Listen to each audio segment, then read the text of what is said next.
How to use Curves tool in Lightroom. First of all, open the app and select the photo you want to edit.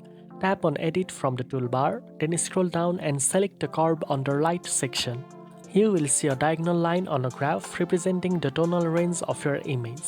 Start by adjusting the RGB curve to modify overall brightness and contrast. Drag the curve upward to brighten the photo and downward to darken it. For more control, you can adjust individual red, green, and blue curves to correct color balance or create creative color effect. You can also use the point curve by adding points on the line to fine-tune shadows, midtones, and highlight. Small adjustments can make a big difference, allowing you to enhance detail, increase depth, and improve the overall look of your photo. Now you know how to use Curves tool in Lightroom. If you found this video helpful, don't forget to like, share, and subscribe for more editing and photo enhancement tips.